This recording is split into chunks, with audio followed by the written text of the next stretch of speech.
Welcome to another 4-H Fun Friday. This week we are going to be talking about poultry and making plastic egg ducklings.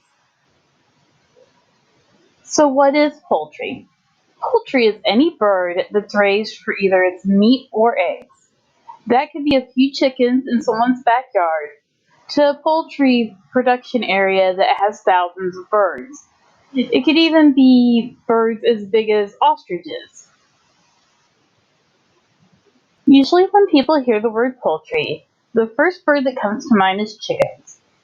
But poultry production can also include birds such as turkeys and ducks, and as I said before, even ostriches. Did you know Indiana is #1 in duck production in the country? We raise more ducks in our state than anywhere else. And Maple Leaf Farms is one of the biggest duck farming groups in the state of Indiana, and they're located in the northern part of the state. I encourage you to check out the link on our webpage that shows what a large-scale duck farm looks like. Let's take a look at what's in your kit this week. You have a Poultry Ag Mag that tells you all about different aspects of poultry production. You have a couple of recipe cards from the American Egg Board, a ruler from the Indiana Turkey Marketing Board, instructions for our craft, a plastic Easter egg, some feathers, some foam hearts, a couple googly eyes, and some beans. You will need a pair of scissors and then either liquid glue or a hot glue gun. Hot glue guns should be used under the supervision of an adult by younger kids. Be careful so that you don't burn yourself with the glue gun. You may have heard the old saying, which came first, the chicken or the egg? Well, for our craft today, the egg comes first, and we're going to transform it into a duckling. Take your egg and figure out which is the top and which is the bottom. The top of the egg is more pointed and the bottom of the egg is more flat. Next, you need to make a choice. You can have a duckling that kind of wibbles and wobbles and waddles, or you can have a duckling that acts as a maraca. It just depends if you glue the beans into the bottom of your egg or not. Pull your egg apart and fill the bottom piece of your egg about halfway full of beans. If you want a maraca, you can skip to the next step. If you want a wobbling duck, take and use your liquid glue or hot glue to secure your beans to the bottom of the egg. If you're using liquid glue, you may need to let it dry overnight before continuing to the next step.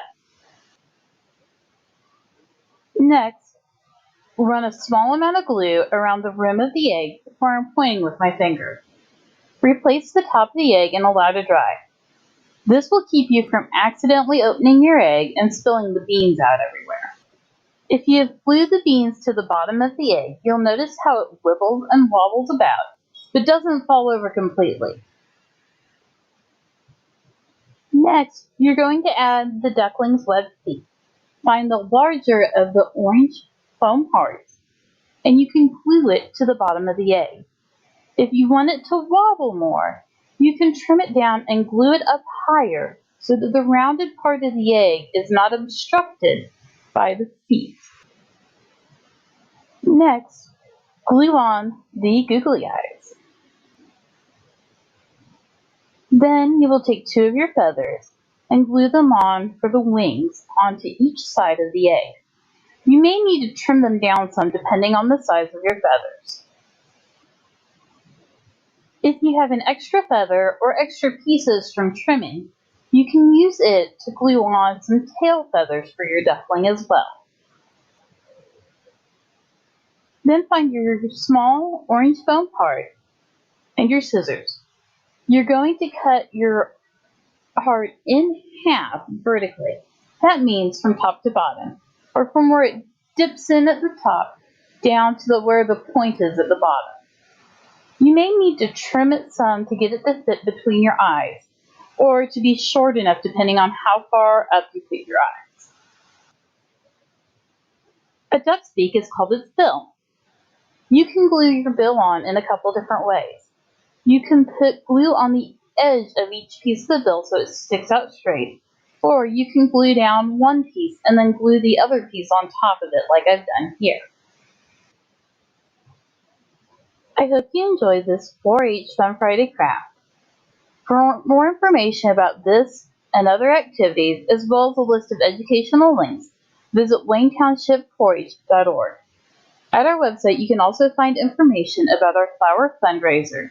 If you live in Indianapolis, please consider supporting our fundraiser, as it helps us to provide our Fun Friday and other educational activities.